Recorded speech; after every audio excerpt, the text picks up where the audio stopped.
9 बजे तक की वोटिंग परसेंटेज से अपडेट कराएं। बड़ी खबर अहम जानकारी के साथ बिहार में 9 बजे तक 9.66% मतदान हो चुका है और हरियाणा में 9 बजे तक 8.31% मतदान होता हुआ। जम्मू कश्मीर में 9 बजे तक 8.89% मतदान हुआ है। वहीं झारखंड में 9 बजे तक 11.74% मतदान। दिल्ली में की बात करें तो 9 बजे तक 8.94% मतदान हुआ। उड़ीसा में 9 बजे तक 7.43% मतदान हुआ है। लगातार वोटिंग परसेंटेज आप तक पहुंचा रहे। उत्तर प्रदेश में 9 बजे तक 12.33% मतदान देखने को मिला है। पश्चिम बंगाल में सबसे ज्यादा 16.54% मतदान देखने को मिला है। बिहार की बात करें 9.66% मतदान देखने को मिला है। हरियाणा की बात कर ले 8.31% मतदान हुआ है। जम्मू कश्मीर में एक सीट पर मतदान हो रहा है जहां 8.89% मतदान हुआ है। और झारखंड के वोटिंग परसेंटेज की बात कर ले तो 11.74% मतदान देखने को मिला है। दिल्ली में 8.94% मतदान परसेंटेज सामने आया। ओडिशा में 7.43%। उत्तर प्रदेश की 14 सीटों पर 12.33% मतदान प्रतिशत अब तक निकलकर सामने आया है। 9 बजे तक का वोटिंग परसेंटेज आप तक पहुंचा रहे हैं जहां पर लगातार मतदाता मतदान केंद्रों पर अपने मताधिकार का प्रयोग करने के लिए पहुंच रहे हैं और इस बीच उत्तर प्रदेश की 14 सीटों पर भी मतदान लगातार जारी है। तो इलाहाबाद में 9 बजे तक का वोटिंग परसेंटेज 9.37% रहा है। अंबेडकर नगर में 9 बजे तक का वोटिंग परसेंटेज 14.61% रहा। आजमगढ़ में 9 बजे तक वोटिंग परसेंटेज जो रहा है वो 14.17%। बस्ती में 14.26% मतदान होता हुआ। भदोही में 9 बजे तक 12.84% मतदान हो चुका है। डुमरियागंज में कुछ ज्यादा 13.38% मतदान। जौनपुर में 9 बजे तक 12.91% मतदान हो चुका है। लालगंज में 9 बजे तक 10.95% मतदान हुआ है। मछली शहर में 13.33% मतदान होता हुआ। फूलपुर में 9 बजे तक 7.45% मतदान हुआ है। प्रतापगढ़ में 12.89% मतदान होता हुआ। श्रावस्ती में 9 बजे तक 9.95% मतदान होता हुआ। और इसी के साथ ही खास तस्वीरें आपके सामने जहां प्रियंका गांधी वाड्रा वोट कास्ट करने के बाद मीडिया से घिरी हुई और उनकी प्रतिक्रिया वो देने वाली हैं। वोट कास्ट करने के बाद मीडिया कर्मियों से घिरी हुई नजर आ रही है प्रियंका गांधी वाड्रा। वोट है वहाँ पे वोटिंग भी चल रही है। पार्टी भी कह रही है राहुल जी इस बार झाड़ू का बटन दबाएंगे और केजरीवाल जो है हाथ का। ये है इंडिया गठबंधन। तो यही तो होता है, यही तो होता है। हम अपने सारे गिले शिकवे एक साइड करके हम अपने संविधान के लिए, अपने लोकतंत्र के लिए हम अपना वोट दे रहे हैं और मुझे इस बात पर गर्व है। मुझे इस बात पर गर्व है। प्रियंका गांधी ने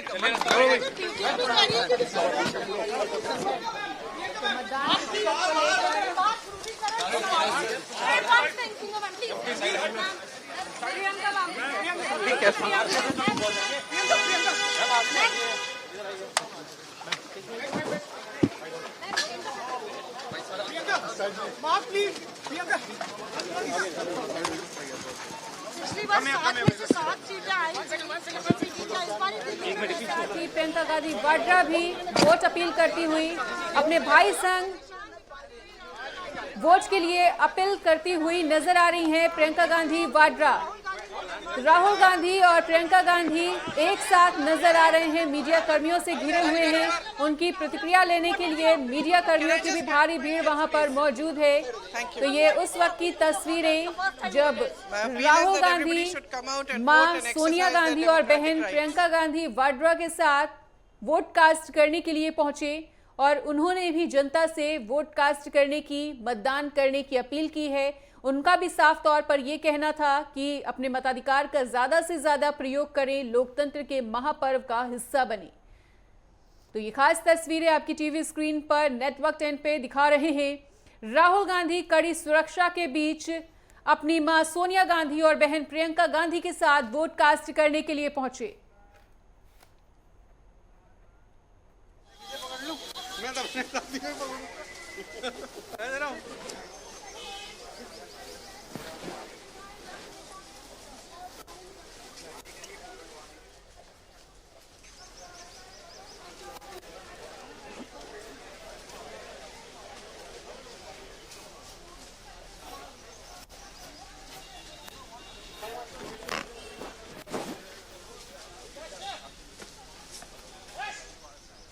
तो लगातार ये तस्वीरें हम आपको दिखा रहे हैं जहां पर तमाम दिग्गज अपने मताधिकार का प्रयोग करने के लिए पहुंचे थे। यूपी की 14 सीटों पर क्या कुछ मतदान प्रतिशत है वो भी हम आपको लगातार बता रहे हैं।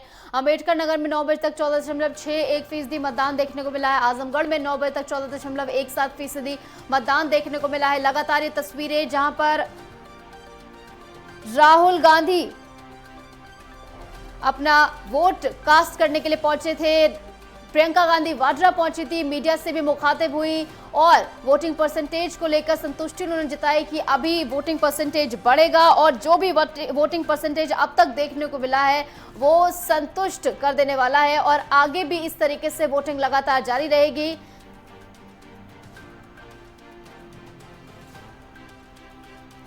तो सुबह 9 बजे तक के वोटिंग परसेंटेज से आपको अपडेट करा रहे हैं। सुल्तानपुर में 9 बजे तक का वोटिंग परसेंटेज 14.17%।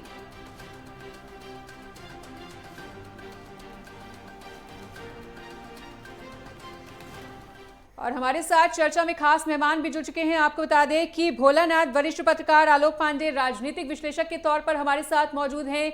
राधेश्याम दीक्षित और रजा दीक्षित पत्रकार वरिष्ठ पत्रकार के साथ हमारे साथ मौजूद है। तो तमाम मेहमानों का बहुत बहुत स्वागत है। सबसे पहले भोलानाथ जी आपके पास आते हुए कि जिस तरह से 9 बजे तक का वोटिंग का परसेंटेज हम अपने दर्शकों को बता रहे हैं और इस वोटिंग परसेंटेज को लेकर आपका विश्लेषण क्या कुछ कहता है, छठे चरण के मतदान को किस तरह से देख रहे हैं, क्या कुछ प्रतिक्रिया?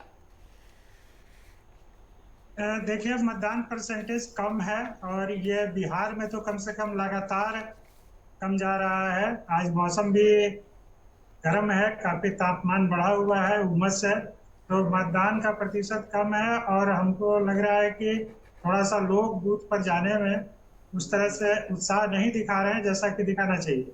एक कारण और भी है जो हम अभी क्षेत्र में ही घूम रहे हैं। 7वें चरण के कुछ क्षेत्रों में हम घूम रहे हैं, आरा, काराकाट, सासाराम इलाकों में, तो वहां पर मतदाताओं में एक बड़ा मतलब निराशाजनक या मायूसी का भाव है। वो कह रहे हैं कि यहाँ तो अभी तक हमारे पास लोग आ ही नहीं रहे हैं, कोई उम्मीदवार नहीं आया, कोई कहने नहीं आया कि हमको वोट कीजिए, क्या कीजिए। ठीक है, प्रशासन की तरफ से तमाम घोषणाएं हो रही हैं कि आप वोट करने जाइए, वोट परसेंटेज बढ़ाइए। उसी तरह से आपके चैनल या दूसरे चैनलों से भी लगातार ये अपील हो रही है, लेकिन उम्मीदवार कहीं ना कहीं एक उस तरह से नहीं एक्टिव है क्षेत्र में जितना एक्टिव होना चाहिए। और उसका कारण यह हो रहा है, उसका नतीजे में यह हो रहा है कि मतदाता जो है वो काफी कंफ्यूज है, काफी हतोत्साहित है, निराश है। वो कह रहे हैं कि हम कहाँ जाएं, कौन आए, कोई आ नहीं रहा है, कोई जा नहीं रहा है। दूसरी बात, जो बातचीत में उनसे ये पता चल रहा है कि ऐसा कोई उम्मीदवार नहीं है जिससे कि हम अपने आप को सीधे कनेक्ट कर सकें, सीधे हम उसको अपने आप से जोड़ सकें। जो भी उम्मीदवार होते हैं वो पार्टियां, जो प्रमुख उम्मीदवार होते हैं जो कांटे की टक्कर में होते हैं, उनको पार्टियां ऊपर से थोप देती हैं। कई उम्मीदवारों के खिलाफ ऐसा है कि पहले से वो सांसद हैं, 2-2, 3-3 बार से हैं। इस छठे चरण में आप देखिए 8 सीटों पर आज वोटिंग हो रही है, तो कई उम्मीदवार ऐसे हैं जिससे राधा मोहन सिंह है, वो 7वीं बार इस बार जीतेंगे। तो कई चरणों से अगर वो लड़ रहे हैं कई बार से, तो उनके खिलाफ एक कहीं ना कहीं एंटी इनकम्बेंसी का भी एक दिक्कत आती है। मतदाता थोड़ा सा क्या कहते हैं, उतनी दिलचस्पी नहीं लेते हैं कि अरे ठीक है देंगे, मतदान देंगे। तमाम कोशिशों के बावजूद, सरकार प्रशासन के बावजूद मतदाताओं में वो उत्साह नहीं देखने को मिल रहा है कि जा करके और वो मतदाता वो पोलिंग बूथ पर उनको ले जाए खींच करके। दूसरी बात, गर्मी का भी असर है। मैं पहले भी ये बात लगातार कहता रहा हूँ कि थोड़ा सा चुनाव आयोग और राजनीतिक दल मिल करके और ये देखें कि मतदान प्रतिशत अगर बढ़ाना है तो मतदान का समय मई जून की जगह फरवरी मार्च अगर कर दें, ये कैसे संभव होगा, ये आपस में मिल बैठ के वो लोग बात करेंगे तभी हो सकता है। तो अगर यह हो तो गर्मी तपिश की जो है वो तपिश मतदाताओं को उतना नहीं झेलना पड़ेगा और वो कम होगा। रही बात बिहार की बात और दूसरे आप जगहों की जो दिखा रही थी, तो बिहार में तो वाकई कम है, क्योंकि कहीं कहीं का आप देख रहे थे अम्बेडकर नगर, फूलपुरी इलाकों में तो 14% से ऊपर मतदान जा रहा है। वहीं बिहार में आप देखिए कि अभी तक 9.5 से थोड़ा सा ऊपर गया है। तो देखिए, अगर हो सकता है कि थोड़ा सुधरे और लगातार ये देखा जा रहा है कि एक चरण में सिर्फ 60% से ऊपर बिहार में मतदान गया है। बाकी चरणों में आप अगर देखिए तो 60 से थोड़ा कम ही रहा है, ज्यादा नहीं रहा है। तो बिहार जैसा पॉलिटिकली सेंसिटिव स्टेट जहाँ के लोग एक एक चीज पॉलिटिक्स पर नजर रखते हैं, वहां पर इस तरह का मतदान प्रतिशत कम होना वाकई चिंता की बात है जी। और इसको लेकर लगातार चुनाव आयोग ये अपील भी कर रहा था, तमाम दिग्गज अभिनेता हो, राजनेता हो, ये अपील कर रहे थे, अमित शाही का प्रतीक दिखाते हुए नजर आ रहे थे कि ताकि ज्यादा से ज्यादा जनता लोकतंत्र के इस महापर्व में हिस्सा ले सके। आपके पास आते हुए आलोक पांडे जी। आलोक पांडे जी, जिस तरीके से आंकड़ों की बाजीगरी देखने को मिली इस बार के चुनाव में, ऐसा लग रहा है मुद्दों से ज्यादा दावे काम करते हुए नजर आ रहे हैं, क्योंकि प्रधानमंत्री नरेंद्र मोदी 400 का टारगेट लेके आगे बढ़ रहे हैं और इस बीच गृह मंत्री अमित शाह ये कहते नजर आए कि हम 310 सीटें पहले ही हासिल कर चुके हैं। 428 सीटों पर पिछले 5 चरण में चुनाव हो चुका है और उसके बाद वो कह रहे हैं कि 310 सीटें हम जीत चुके हैं पहले ही, 400 हम इजीली जीत जाएंगे। वहीं विपक्ष ये कह रहा है कि 150 में से मट जाएंगे, 200 में से मट जाएंगे। केजरीवाल ये कह रहे हैं, अखिलेश यादव कुछ अलग अपना आंकड़ा पेश कर रहे हैं, अलग अलग अलाप गाते नजर आ रहे हैं तमाम ये जो विपक्ष के नेता हैं। इस बीच जो मनोवैज्ञानिक बढ़त बनाने की कोशिश की जा रही, चाहे बीजेपी की बात करें 400 का टारगेट की बात कर रही है, चाहे विपक्ष की बात करें जो समेटने की बात कर रही है कि 150 में सिमट जाएगी, तो कितनी कारगर ये साबित होती हुई आपको इस चुनाव में दिख रही है?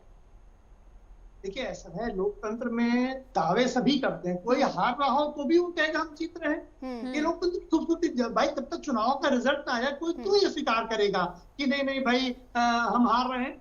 अब लेकिन अब विपक्ष के लिए मैं हमेशा कहता हूं कि क्या 1977 वाली यूनिटी आई है जहां सब बहुत बड़े राजनीतिक दलों ने अपना मर्जर तक कर लिया था।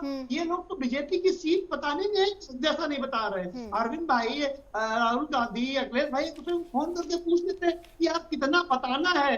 कोई कह रहा 150, कोई कह रहा 250, कोई कह रहा 200, कोई कह रहा 230। तो जब आप सीट डिक्लेयर करते हैं कि बीजेपी कितनी देख रही है, उसमें आपके बीच में तारतम्यता नहीं है, तो इससे समझा जा सकता है कि विपक्ष कितने के जो दावे हैं विपक्षी नेताओं के, विपक्षी दलों के, वो कितने सीरियस है। जिसका जो बनाता है वो बोल देता है।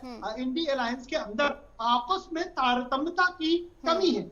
दूसरी बात, जैसे अभी प्रियंका वाड्रा का आपने चलाया कि यही तो लोकतंत्र है कि हम झाड़ू पर लगाए वो हाथ पर लगाए, लेकिन मुझे लगता है कांग्रेस की एक कमजोरी भी है जिसको लोकतंत्र का नाम दे रहे हैं। मुझे लगता है पहली बार ऐसा होगा गांधी परिवार स्वतंत्रता के बाद से आज तक जब से चुनाव हुए कि उन्होंने दूसरे दल के चिन्ह पर जो है वोट दिया होगा। तो कांग्रेस के चिंतन मनन का समय है कि उसका पतन किस लेवल तक आ गया है कि वो जिस क्षेत्र में वो रहते हैं वहां अपना प्रत्याशी खड़ा तक नहीं कर पा रहे।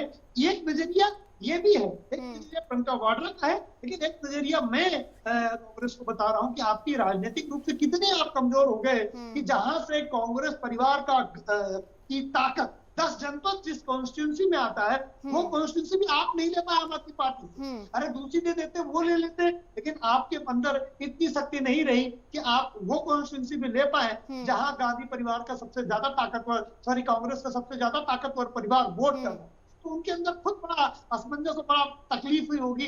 लेकिन अब बाहर आके मीडिया से क्या कहेंगे उसे लोग। इस समय तो ये चलन आ गया है कि जो चीजें डिस्प्यूट हो, जो कोई समस्या हो, वो लोकतंत्र के पर्दे के पीछे छुपा दो। भाई यही तो लोकतंत्र है, यही लोकतंत्र है। लोकतंत्र ये नहीं है जैसा कि इंडिया अलायंस बार बार कहती है। लोकतंत्र अपने दावे के लिए ठीक है, लेकिन अंदर झांक के अगर आप देखेंगे तो बहुत सी बातें इंडिया के में भी बहुत सारे पेच और फूट नजर आएंगे। हालांकि एनडीए में भी हैं, लेकिन एनडीए में क्योंकि 10 साल के उनके कार्यकाल है, मोदी का चेहरा है, भारतीय जनता पार्टी का संगठन है, तो वो फूट कम नजर आती है इन कंपैरिजन टू कांग्रेस नीति गठबंधन।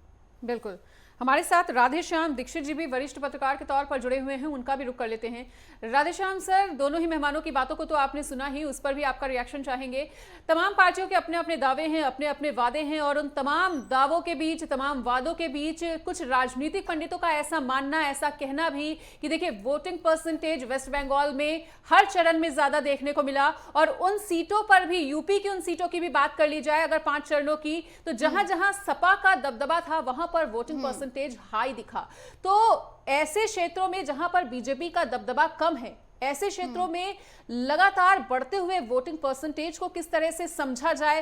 क्या आपको यह समझ में आ रहा है कि मोदी लहर तो चल रही है और मोदी लहर से लोग प्रभावित भी हैं, लेकिन ऐसे क्षेत्रों में जहां पर बीजेपी का दबदबा कम है, इन क्षेत्रों में कम वोटिंग परसेंटेज होने का क्या कुछ कारण समझ पा रहे हैं? आपका विश्लेषण क्या कुछ समझ पा रहा है?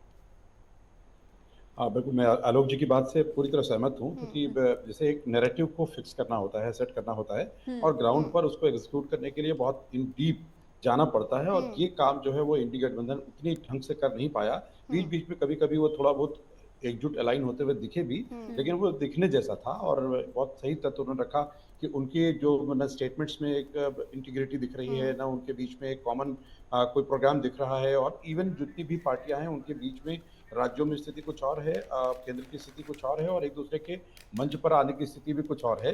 तो बहुत जगहों पर वो बहुत स्पष्टता नजर नहीं आती है, कहीं कहीं कोशिश होती भी है तो उसका परिणाम नीचे तक जा नहीं पाता। अखिलेश जी की अलग चुनौती है, वो राहुल गांधी जी को इतना सीरियसली लेते नहीं है, और राहुल गांधी जी की चुनौती दूसरी तरह की रही है कि पूरी यात्रा जो उन्होंने की है उसमें किसी अपने साझेदार दल को शामिल करने का बहुत कोशिश नहीं की।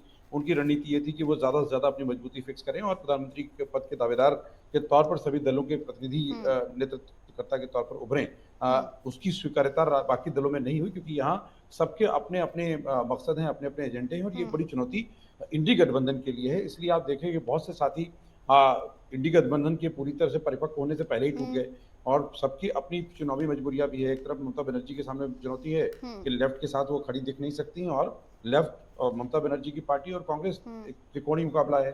जहां तक परसेंटेज वोटिंग की है, वो पश्चिम बंगाल में पिछले चुनाव में भी अगर आप देखें तो वहाँ परसेंटेज ऑफ वोटिंग ज्यादा रही है। ये इस बार जो बहुत सारे समीकरण बदले हैं। एक तो जो एनडीए का जो गठबंधन है उसने जो ये 400 पार का एक नारा देकर के एक तरह से एक बहुत ज्यादा लीड ले ली, और उस लीड को तोड़ पाने में विपक्ष जो है एक नाकाम रहा है।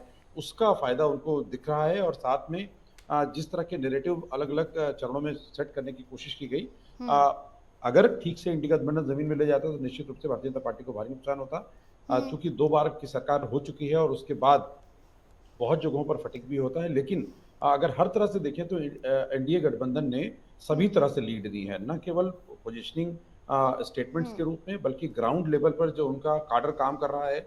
जहां पहले चुनौतियां हुआ करती थी 10 साल पहले बीजेपी के लिए, अब बीजेपी के लिए वहां कतई चुनौती नहीं है, उन्होंने पन्ना प्रमुख तक बना कर रखा हुआ है।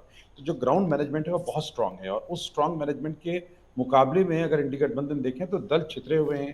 केजरीवाल की आम आदमी पार्टी अलग संघर्ष लड़ रही है, ममता बनर्जी अलग संघर्ष लड़ रही हैं, झारखंड मुक्ति मोर्चा अलग संघर्ष लड़ रही है, बिहार में अगर तेजस्वी यादव के नेतृत्व में आरजेडी को देखें तो उसकी चुनौती अलग है। वो भी अपने वोट को बढ़ाने, अपने काडर को मजबूत करने और अपने काम में लगे हुए, क्योंकि बिहार में उनके लिए नीतीश कुमार के जाने के बाद अलग तरह की चुनौती है। लेकिन राधेश्याम सर, जिस तरह से आप तमाम बातें कर रहे हैं कि अलग अलग पार्टियां वोटिंग परसेंटेज को बढ़ाने का प्रयास कर रहे हैं, और कहीं ना कहीं ये वोटिंग परसेंटेज उतना भी बुरा नहीं है जितना तमाम राजनीतिक पंडितों के अनुसार ये कहा गया कि वोटिंग परसेंटेज लगातार कम होता चल रहा है। लेकिन हाँ, इधर एक बात और गौर पर करने वाली है कि अगर हम 2019 से तुलना करें तो पहले चरण में लगभग 3% की गिरावट देखी गई थी। दूसरे चरण में लगभग ये जो गिरावट है और जो इसमें दर्ज की गई वो लगभग 3.25% की हो गई।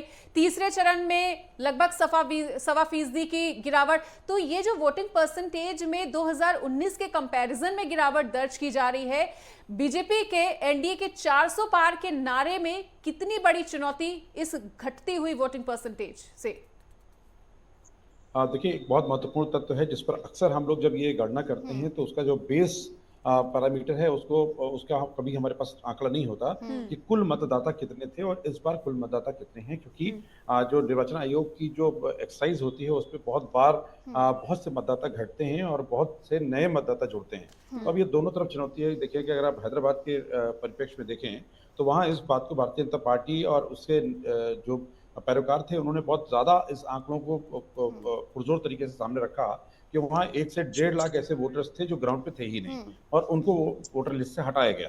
तो अगर ये वहां पर काम हुआ है तो बहुत जगहों पर और भी काम हुआ होगा। एक तो ये हो सकता है क्योंकि इसका कोई आंकड़ा हमारे पास नहीं है जिसके आधार पर हम कोई कैलकुलेशन कर सकें। दूसरा ये है कि सबसे ज्यादा नए वोटर्स इस बार जुड़े हैं। अब वो नए वोटर्स इस समय एग्जामिनेशन चल रहे हैं, ग्रेजुएट हों या पोस्ट ग्रेजुएट हों या 10+2 के भी एग्जामिनेशन थे। तो इस समय जो 18+ के हो सकते हैं, जो उनको भी वोटिंग में आने की संभावना है, वो जो नए वोटर्स हैं उनकी तादाद ज्यादा है। तो मुमकिन ये भी हो सकता है क्योंकि अभी कोई बड़ा ग्राउंड पर ये स्पेसिफिक पॉइंट्स मिलना मुश्किल काम है कि ये वोटिंग परसेंटेज गिरने के पीछे कौन से वोटर्स हैं जिनके वोट कम पड़े हैं या उनका टर्नआउट कम हुआ है, ये समझना थोड़ा मुश्किल काम है। लेकिन ये समझ में आता है कि कुछ तो निर्वाचन आयोग की जो सूची है उसके जो रद्दोबदल हुए हैं उनमें कुछ सीट्स पर इसका भी इम्पैक्ट हो सकता है। दूसरा इम्पैक्ट नए वोटर्स के टर्नआउट होने का हो सकता है, क्योंकि नए वोटर्स में उतना रुझान अगर पोलिंग स्टेशंस पे देखें तो वहां पर भी नए जो यंगस्टर्स हैं वो कम दिख रहे हैं। तो कुछ जगहों पर बहुत ज्यादा, अगर हरियाणा की बात करें तो इस समय सुबह जितनी भी खबरें आ रही हैं वहां पर टर्नआउट बहुत ज्यादा है। तो अब ये तस्वीर अगर हर जगह दिख जाए तो शायद है, लेकिन हर जगह की परिस्थितियां, भौगोलिक परिस्थितियां, वातावरण की स्थितियां और वहाँ के जो वोटर्स हैं अलग अलग दलों के, उनका भी रुझान अलग अलग तरह का होता है। तो इसलिए अभी बहुत कुछ कहना मुश्किल है, लेकिन हाँ यह है कि कुछ कुछ इन चरणों में थोड़ी टक्कर, पिछले 2-3 चरणों के बीच तो अगर देखें तो थोड़ी टक्कर देते हुए एनडीए गठबंधन दिखा भी, लेकिन अब फाइनल रिजल्ट तक हम लोगों को प्रतीक्षा करनी ही होगी कि असली समीकरण क्या बताते हैं। बाकी विश्लेषण के लिए हम लोग तरह तरह के बुनियादी जो तथ्य हैं उनको देखते हुए कुछ न कुछ आंकड़ों के आधार पर आगे बढ़ सकते हैं, लेकिन वो बिल्कुल 100% परिणामकारी होंगे ये कहना मुश्किल है, क्योंकि समीकरण बदल गए हैं, न केवल राजनीति के बल्कि चुनाव लड़ने के भी पैरामीटर्स बदल गए हैं। ये पहली बार होगा जहां पर बहुत सारे ऐसे कैंडिडेट थे, उड़ीसा में आपने देखा कि इसलिए अपने टिकट को उन्होंने वापस कर दिया कि उन्होंने असमर्थता जता दी कि इतने पैसे का इंतजाम हम नहीं कर पाएंगे। तो बहुत से कैंडिडेट ने ये कहा कि इस बार चुनाव बहुत महंगा हो गया है, और वो महंगाई के कई कारण हो सकते हैं, क्योंकि अब डिजिटल कैंपेन एक बहुत बड़ी बाध्यता हो गई है, साथ में इतनी महंगी पब्लिसिटी के जो पैरामीटर्स होते हैं उसमें, और ग्राउंड पर वो गर्मी कार्यकर्ताओं की राजनीतिक दलों में थोड़ी कम दिख रही है। ठीक है, जिस तरीके से लगातार वोटिंग प्रतिशत अभी कम देखने को मिल रहा है, उसको लेकर उम्मीद लगाई जा रही है कि वोटिंग प्रतिशत अभी बढ़ते हुए देखने को मिलेगा। आपके पास आते हुए रजा रिजवी हमारे साथ जुड़ गए हैं, वरिष्ठ पत्रकार है। बहुत बहुत स्वागत है आपका रजा रिजवी जी। रजा रिजवी जी, सवाल इस बात को लेकर, वोटिंग परसेंटेज हम लगातार दर्शकों तक पहुंचा रहे हैं, जहां वेस्ट बंगाल में अब तक वोटिंग परसेंटेज जो है वो काफी अच्छा देखने को मिला है, लगभग 16% यहाँ पर वोटिंग परसेंटेज देखने को मिला है। इस पर आपकी प्रतिक्रिया लेंगे। इसी के साथ सवाल यहाँ की सियासत को लेकर भी, क्योंकि यहाँ के समीकरण कुछ बदलते हुए नजर आ रहे हैं। देखिए ये सही यहाँ पर सभी जी का जो अब आज देखिए आज का जो रन है उसमें 9 बजे तक तो पश्चिम बंगाल में सबसे ज्यादा वोट पड़े 16.54%। उसके बाद उत्तर प्रदेश का नंबर आता है 12.33%। उसके बाद जो है वो झारखंड का नंबर आता है 11.75%। उसके बाद फिर बिहार का नंबर आता है 9.66%। उसके बाद फिर हम जो है दिल्ली का नंबर आता है 8.94%। फिर उसके बाद हरियाणा का नंबर आता है 8.31%, और उड़ीसा का जहां एमएलए का चुनाव भी हो रहा है 7.45%। तो आप देखिए कि पश्चिम बंगाल में तो बहुत ज्यादा, लगभग 17% चल रहा है, यूपी में 12.5% तक पहुंच रहा है, झारखंड में लगभग 12% पहुंच रहा है, और ये जो दिल्ली है जहाँ पढ़े लिखे लोग हैं, हरियाणा है, उड़ीसा है, यहाँ परसेंटेज बहुत कम जा रहा है। तो परसेंटेज कम जाने से या तो आम जनता में जो है वो रुचि नहीं है, और या जो कैंडिडेट्स हैं या जो पार्टियां हैं उन्होंने मतदाताओं को लुभाने के लिए बहुत अच्छे तरीके से अपना प्रचार प्रसार नहीं किया। और इलेक्शन कमीशन तो अपना जोर लगाता रहा, लेकिन वो भी, उसका जोर भी बहुत, अभी जो आज के देखे जाए 9 बजे तक के, बहुत उसके जो है वो नहीं चल पाए। लेकिन उत्तर प्रदेश में 14, हरियाणा में 10, और बिहार में 8, और पश्चिम बंगाल में 8, और सभी दिल्ली की सभी 7 सीट, हरियाणा की सभी 10 सीट, और उड़ीसा की 6, और झारखंड की 4, और जम्मू कश्मीर की 1 सीट का आज 58 लोगों का चुनाव है, 58 एमपी जीतेंगे। लेकिन उत्तर प्रदेश का बहुत इंटरेस्टिंग मोड़ पे चल रहा है चुनाव, क्योंकि उत्तर प्रदेश का 6वां चरण है 25 मई का, और जिसमें आप समझिए कि 14 कैंडिडेट मेंबर ऑफ पार्लियामेंट 2019 में थे, जिसमें 10 जो है बीजेपी के थे और 4 बीएसपी के थे। लेकिन बीएसपी का जो है बड़ा गड़बड़ मामला है। अगर आप बीजेपी का देखें तो बीजेपी ने सिटिंग एमपी के टिकट काट दिए, जैसे प्रयागराज से रीता बहुगुणा जोशी का टिकट काट के नीरज त्रिपाठी को दे दिया, जो केसरी नाथ त्रिपाठी विधानसभा के अध्यक्ष और राज्यपाल रहे, उनके बेटे को दे दिया। फूलपुर से आप देखिए केसरी की जगह जो है परवीन निषाद को दे दिया टिकट। यही भदोही में देखिए कि वहां से जो है रमेश बिंद की जगह जो है विनोद बिंद को दे दिया टिकट, सिटिंग एमपी थे। भदोही में टिकट कटा बीजेपी का। तो कहीं न कहीं जो है वो 4 टिकट तो इसने काटे ही 14 में से, और ऐसे टिकट भी दिए उन्होंने फूलपुर में, जो जैसे आप देखिए अम्बेडकर नगर में मुकुट बिहारी जो है बीजेपी से हारे थे और बीएसपी से जीते थे रितेश, लेकिन रितेश जीतने के बाद उसके बाद बीजेपी में शामिल हो गए, और अम्बेडकर नगर में बीजेपी का टिकट रितेश पांडे को मिल गया, जबकि मुकुट बिहारी हारे थे और अच्छा वोट पाए थे। उनको अगर चाहती तो भारतीय जनता फिर देती, लेकिन रितेश पांडे जो है वो सिटिंग एमपी थे बीएसपी के, तो बीजेपी में उनको टिकट दे दिया।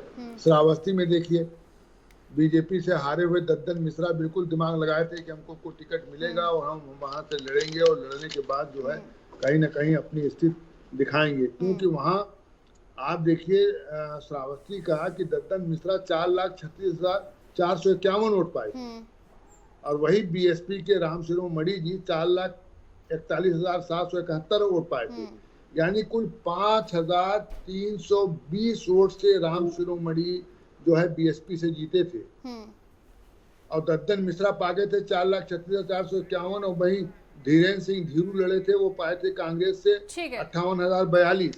लेकिन ठीक है, लौटेंगे सर आपके पास। बिल्कुल, ये विशेष चर्चा आगे भी जारी रखेंगे और तमाम सीटों का विश्लेषण करके जनता को भी रूबरू कराएंगे कि किस तरह से अभी मतदान की प्रक्रिया चल रही है। फिलहाल यहाँ पर रुकेंगे एक छोटे से ब्रेक के लिए।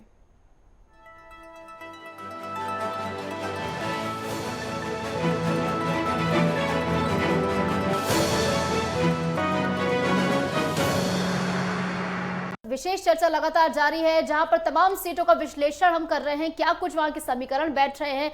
रजा रिजवी जी से हम बात कर रहे थे कि सीटों को लेकर क्या कुछ समीकरण बैठ रहे हैं। और एक बार आपके पास आते हुए भोलानाथ जी, बात हम वेस्ट बंगाल की कर रहे थे कि यहाँ पर जो वोटिंग परसेंटेज है वो काफी अच्छा देखने को मिल रहा है। इस बारे में हमने चर्चा की, लेकिन बात करते हैं वेस्ट बंगाल के सियासी समीकरण की, क्योंकि यहाँ पर कुछ बदला हुआ सियासी समीकरण देखने को मिल रहा है। सभी 7 चरणों में यहाँ पर मतदान होना है। इस बार 8 सीटों पर मतदान हो रहा है। 8 सीटों की बात करें, पिछली बार 5 सीटें बीजेपी के खाते में आई थी, वहीं 3 सीटें यहाँ पर टीएमसी जीती थी। लेकिन इस बार बदलाव ये देखने को मिल रहा है कि जिन 3 सीटों पर बीजेपी माफ कीजिएगा टीएमसी जीती थी, उन 2 सीटों में शुभेंदु अधिकारी के पिता और भाई जीते थे और अब शुभेंदु अधिकारी जो है वो बीजेपी में शामिल हो गए हैं। तो क्या इस बार 8 सीटों का समीकरण बदलता हुआ दिखेगा? 5 सीटों से आगे बढ़ेगी इस बार बीजेपी?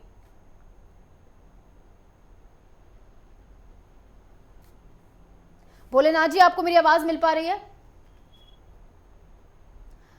भोलेनाथ जी, आपका माइक शायद म्यूट है, प्लीज उसे अनम्यूट कर लीजिए।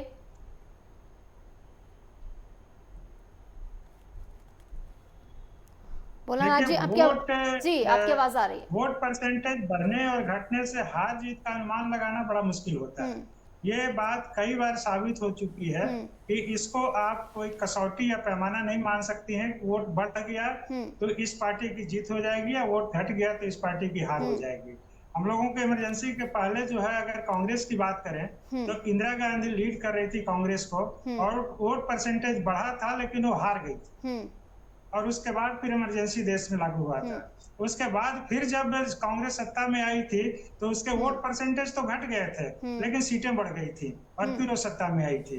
तो इस तरह से ये कोई कसौटी नहीं कह सकते हम लोग कि वोट बढ़ जाएगा या घट जाएगा तो उसको हार जीत में कैसे बदलेंगे। भोलानाथ जी, सवाल ये था कि शुभेंदु अधिकारी का पाला बदलना क्या बीजेपी के लिए और ज्यादा सीटें टीएमसी से झटक पाएगा? क्योंकि पिछली बार 3 सीटों पर टीएमसी जीती थी, जिन 8 सीटों पर आज के दिन मतदान हो रहा है और शुभेंदु अधिकारी के पिता और भाई इन सीटों पर जीते थे और शुभेंदु अधिकारी अब बीजेपी में शामिल हो गए हैं। तो क्या ये 2 सीटें, जिनका नाम भी मैं आपको बता देती हूं, तमलुक और कांधी, ये 2 सीटें हैं, क्या ये 2 सीटें बीजेपी के पाले में जाती आपको दिख रही हैं शुभेंदु अधिकारी की वजह से?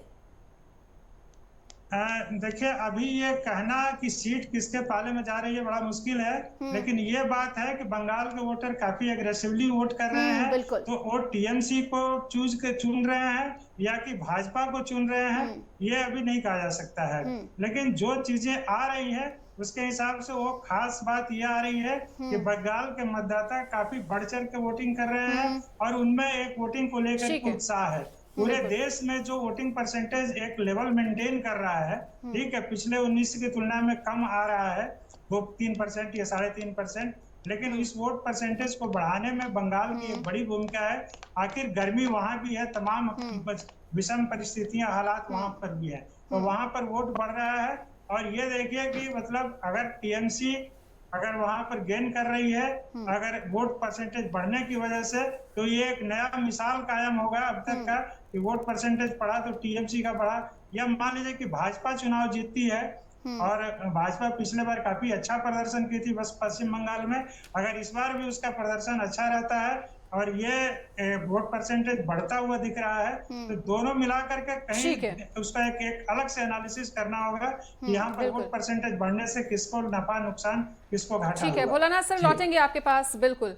और एक बार फिर से आलोक पांडे जी का रुख करते हुए, आलोक जी, जिस तरह से तमाम हमारे साथ जो खास मेहमान जुड़े हुए हैं वो अपनी अपनी प्रतिक्रिया दे रहे हैं, लेकिन इधर बात अगर 2014 और 2019 की जाए तो 2014 में जब मोदी सरकार बनी तो काफी ज्यादा मतदाता उत्साहित थे। उसके बाद दोबारा से मोदी जी को सत्ता में लाने के लिए भी मतदाता काफी ज्यादा उत्साहित नजर आए, लेकिन मतदाताओं में इस बार उतना उत्साह देखने को नहीं मिल रहा जितना कि 2 बार में देखने को मिला था। हालांकि अभी भी जनता ये चाहती है कि मोदी जी प्रधानमंत्री बने, लेकिन मतदाताओं का लगातार गिरता हुआ उत्साह। और अगर बात मिशन साउथ की कर ले तो इस बार बीजेपी का जो बहुत ज्यादा फोकस था वो मिशन साउथ पर था। उत्तर भारत में भी वोटिंग लगातार कम होती चली गई, जहां पर बीजेपी का बहुत ज्यादा दबदबा है। तो एक तरफ मिशन साउथ के चक्कर में कहीं आपको तो नहीं लगता है कि उत्तर भारत में नुकसान झेलना पड़ सकता है बीजेपी को? और जिस तरह से मतदाताओं में लगातार उत्साह कम होता चला जा रहा है मोदी सरकार के प्रति, क्या किसी प्रकार की नाराजगी भांप पा रहे हैं अब मतदाताओं में?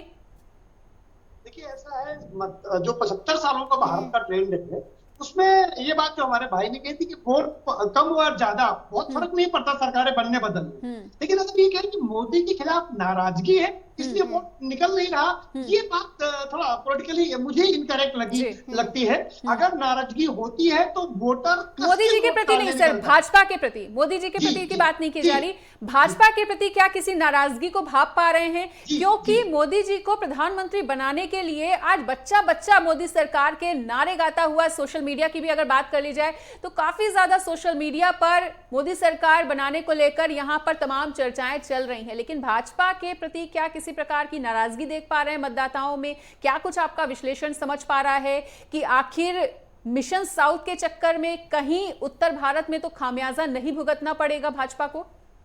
जी, मैं अपनी बात कंप्लीट करूं तो शायद पूरी बात जैसे करूंगा तो हमारे दर्शकों को बात समझ में आ जाएगी। मैं सिर्फ ये कह रहा हूं कि जब प्रो इनकम्बेंसी होती है मतदाता साइलेंट होता है, वोट देता है, लेकिन कई बार होता है कि यार हम नहीं वोट देने जाएंगे तो भी हमारी सरकार तो बनी गई। लेकिन अगर एंटी इनकम्बेंसी होती है तो वो वोटर वोकल हो जाता है, वो एग्रेसिव हो जाता है। 2014 को चुनाव देखिए, कांग्रेस के खिलाफ एंटी इनकम्बेंसी थी, वोटर वोकल था। फिर 2019 में ये था क्योंकि लग रहा था कि बीजेपी हार ही जाएगी, पूरा का पूरा जो एनडीए अलायंस था उस समय का यूपीए था, उसे लग रहा धोखे से भारतीय जनता पार्टी जीत गई, तो उस समय भी बीजेपी का जो वोटर था वो वोकल था। तीसरी बात जब आते हैं 400 पार का जब नारा आता है और पिछले 1 साल से जो एनडीए अलायंस है वो खड़ा ही नहीं हो पा रहा है, तो जो वोटर है वो या तो कह रहा है कि इनको तो जीतने नहीं, बीजेपी को जीतना है, तो उनका वोटर ये तो शांत हो गया, ये वोट देने कब निकल रहा है। इंडियन वोटर इसलिए नहीं निकल रहा वोट देने क्योंकि लगता है इनको जीतना तो है नहीं। बीजेपी का वोटर शायद थोड़ा सा कम इसलिए निकल रहा है, लगता है हम नहीं भी जाएंगे तो जीत जाएंगे, तो इसलिए लगता है कि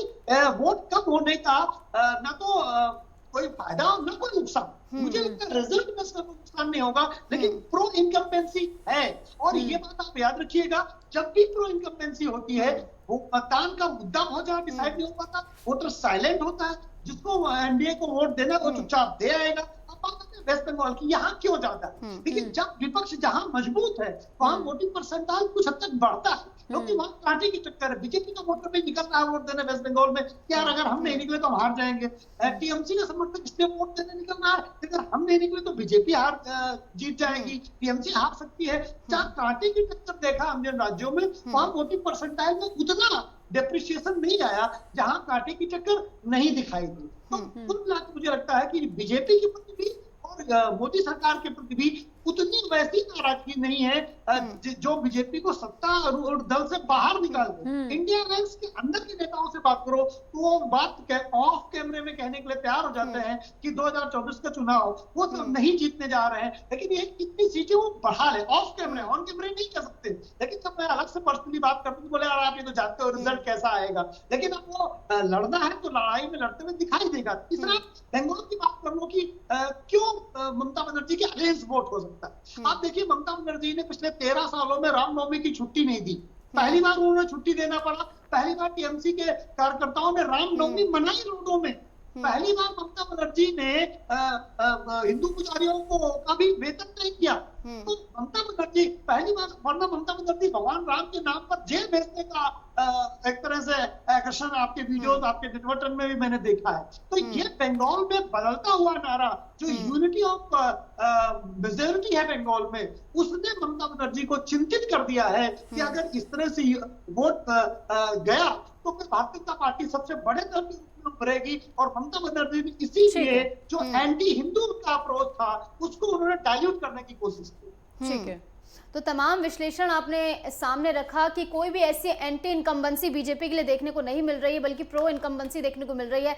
घटते मतदान प्रतिशत से कुछ भी बीजेपी का लेना देना नहीं है। जिस तरीके से विपक्ष मुद्दा उठा रहा है कि अब वोट इसलिए लोग नहीं डालने जा रहे क्योंकि वे निराश हो गए, हताश हो गए, हालांकि आपका विश्लेषण कहता है कि ऐसा कुछ भी नहीं है। आपके पास आते हुए राधे श्याम दीक्षित जी, देखिए उत्तर प्रदेश की 14 सीटों की अगर बात की जाए तो 2019 के लिहाज से बीजेपी ने 9 सीटें यहां पर जीती थी, वहीं बीएसपी यहां पर 1 सीट, माफ कीजिए 4 सीट पर जीती थी, वही समाजवादी पार्टी यहाँ पर 1 सीट पर जीती थी और कांग्रेस का तो यहाँ पर खाता ही नहीं खुला था इन 14 सीटों में, यानी नील बटा सन्नाटा थी कांग्रेस।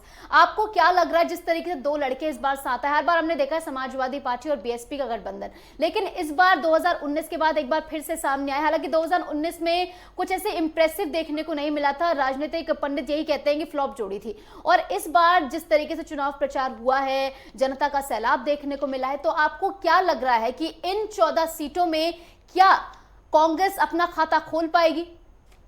क्योंकि नील बटा सन्नाटा थी पिछली बार। बिल्कुल बिल्कुल, देखिए ये बहुत चुनौतीपूर्ण है और इस चुनौतीपूर्ण चरण में बीजेपी ने अगर ग्राउंड वर्किंग की बात करें तो बहुत ज्यादा काम किया है। और ये 2 लड़कों की बात की है कर रही हैं आप, तो ये पहले साथ में आ चुके हैं, लेकिन अभी कांग्रेस बड़ा कुछ कमाल कर पाएगी। कांग्रेस के लिए बहुत बड़ी चुनौती अगर है तो वो अपनी लाइब्रेरी सीट में जो वोटिंग परसेंटेज का डिफरेंस होने की बात हो सकती है, वो बहुत कम अंतर ना रह जाए, इस बात का बड़ा खतरा है। तो पूरी जो पार्टी है उसकी कोशिश वहां पर रही है। बाकी सीटों पर कांग्रेस का बहुत ज्यादा अब उतना प्रभाव नहीं है, लेकिन फिर भी ये जो इंडी गठबंधन है उसमें अगर सारे वोट को जोड़ने की कोशिश तमाम जो दल मिलकर कर रहे हैं, अगर वो कुछ कन्वर्ज होता है तो मुमकिन है कि समाजवादी पार्टी को उसका फायदा मिले।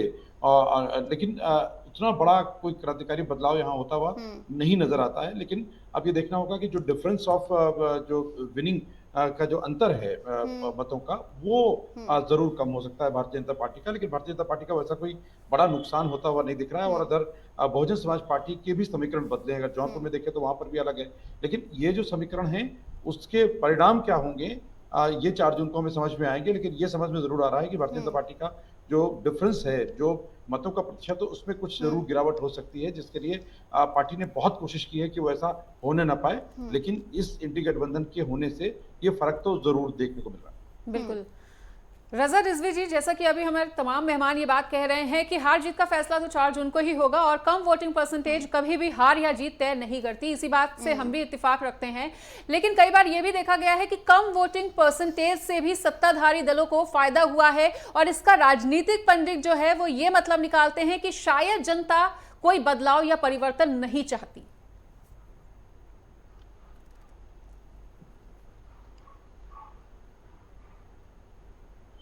रजा सर, आवाज पहुंच पा रही है आप तक मेरी?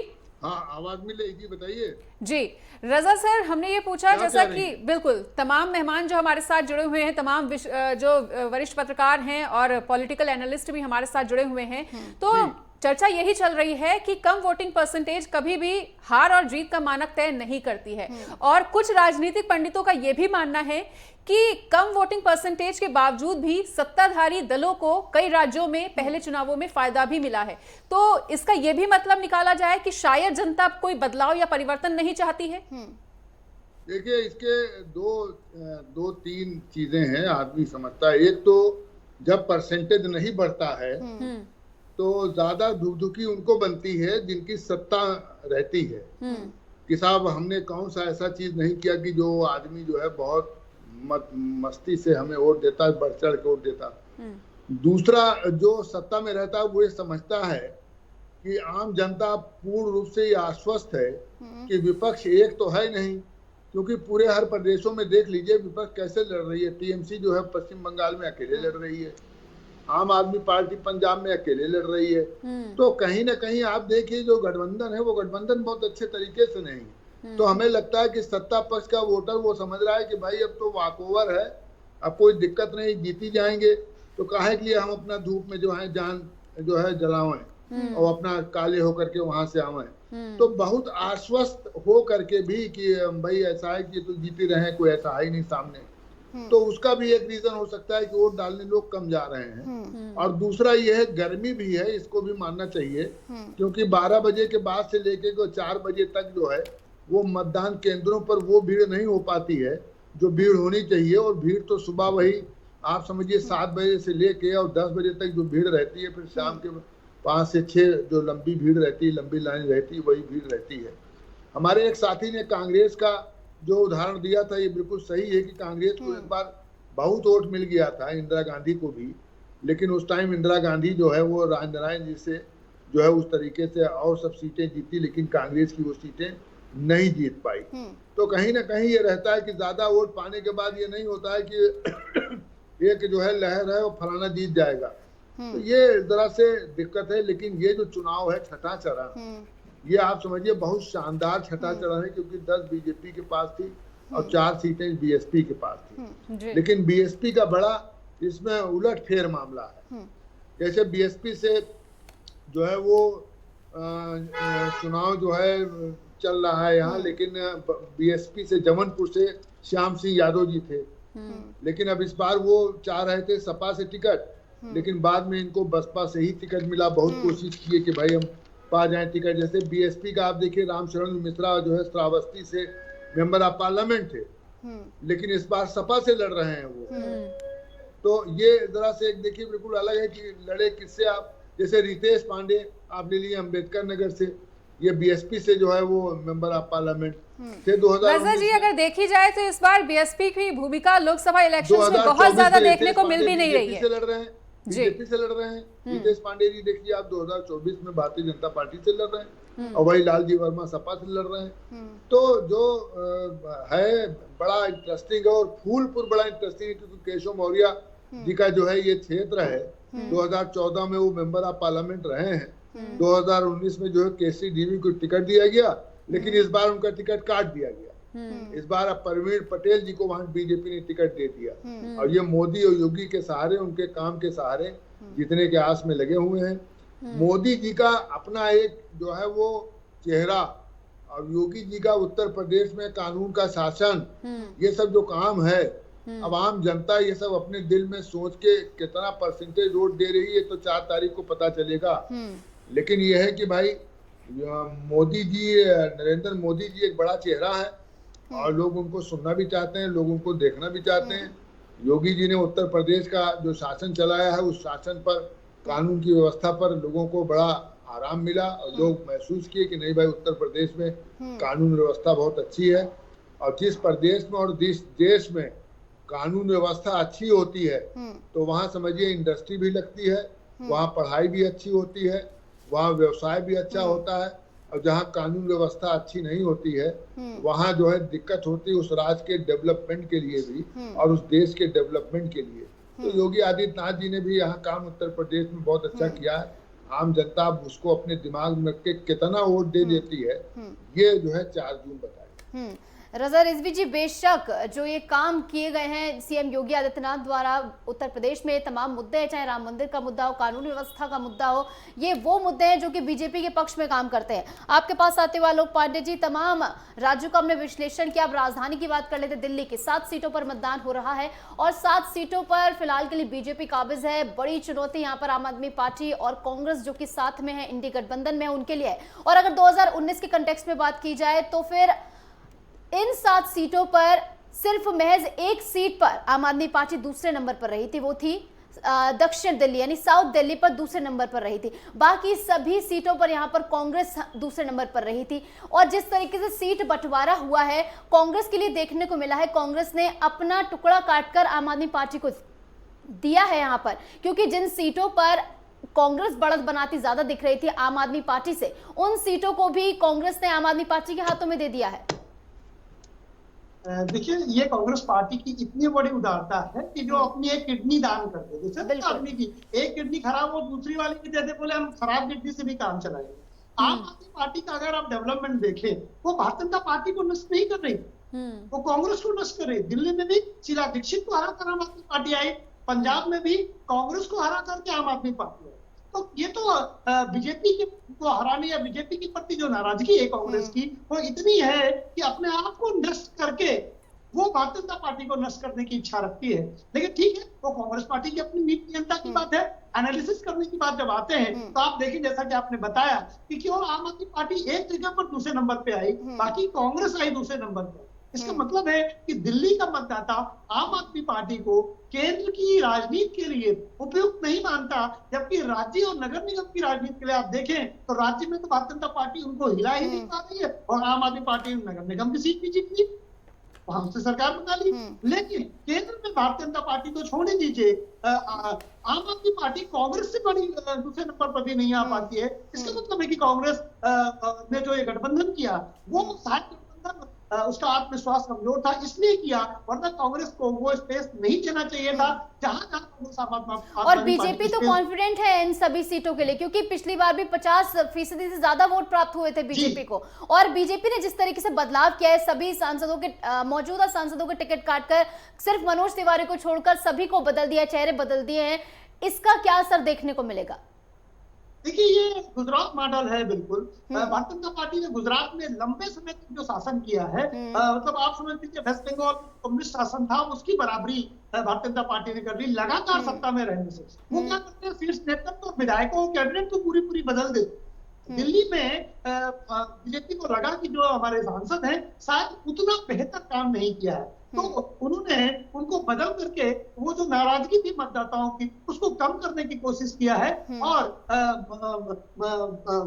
जो है मनोज जी का जो टिकट बरकरार रखते उन्हें रिवॉर्ड दिया है कि भाई ठीक है, आपने काम किया तो आपको टिकट मिलेगा। आपको समाज का आना ये नई जोश और नयापन पैदा करता है। भारतीय जनता पार्टी प्रयोगों को करने वाली पार्टी है, और आप देखेंगे कि दोनों के बीच में अगर अंतर देखें, आम आदमी पार्टी और कांग्रेस के जो मत हैं मिला देने पर लगभग 40% होते हैं, और भारतीय जनता पार्टी के मत लगभग 54-55% होते हैं। अभी भी 14.5-15% का अंतर है अगर पूरे के पूरे वोट ट्रांसफर हो जाए। और आप जानती है, ऐसा कोई भारत में गठबंधन आज तक नहीं बना कि जहां सबके मत 100% ट्रांसफर हो जाए। अगर ऐसा हुआ होता तो 2022 में भारतीय जनता पार्टी का उत्तर प्रदेश में सुपड़ा साफ हो गया होता, और 2019 में भी भारतीय जनता पार्टी का सुपड़ा साफ हो जाता, जब उसे 62 सीटें मिली थी, जब सपा बसपा एक साथ मिल गए थे।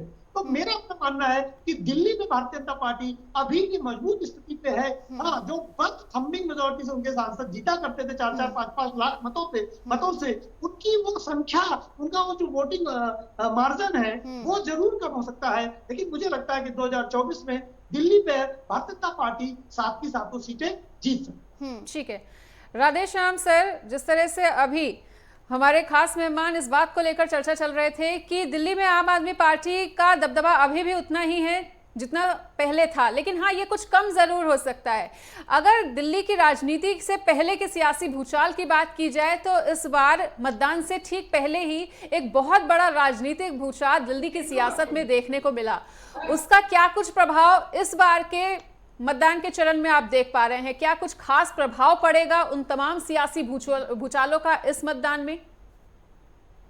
देखिए, दिल्ली थोड़ा अलग राज्य रहा है, चाहे अगर आप 2019 की बात करें या 2014 की बात करें, तो बहुत क्लियर जो अप्रोच रही है वहाँ के मतदाता की कि लोकसभा में हमें मोदी का समर्थन करना है और विधानसभा में हमें आम आदमी पार्टी के साथ जाना है। इतना क्लैरिटी किसी भी जगहों पर, किसी भी राज्य में आज तक भारतीय राजनीति में साफ तौर पर नहीं देखी गई है। खास करके जब कांग्रेस का प्रादुर्भाव के बाद से कांग्रेस का जब एक बड़ा वक्फा रहा, उसके बाद जो क्षेत्रीय दलों का जो रुझान बढ़ा है, उसके बाद ये ऐसा तस्वीर बहुत कम देखने को मिली है, और जो दिल्ली में देखने को मिली है।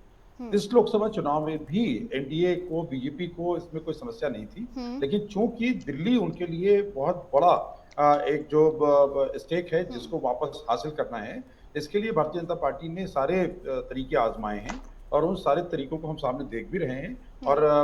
और भी जो टूट फूट होने वाली थी आम आदमी पार्टी के लिए, वो उसको अभी थोड़ा होल्ड किया गया है कि वो 5 जून के बाद वो काम किया जाएगा और उसमें शामिल करेंगे। तो कहीं ना कहीं लोकसभा चुनाव में उतना संकट नहीं है, लेकिन हाँ, ये जो मार्जिन है उसको न गिरने दिया जाए, या किसी तरह का खतरा भारतीय जनता पार्टी मोल नहीं लेना चाहती, इसलिए इसमें पूरी जोर आजमाइश हो रही है और इंडी गठबंधन जो है वो भी लगातार कोशिश कर रहा है कि यहाँ कोई डेंट दे सकें।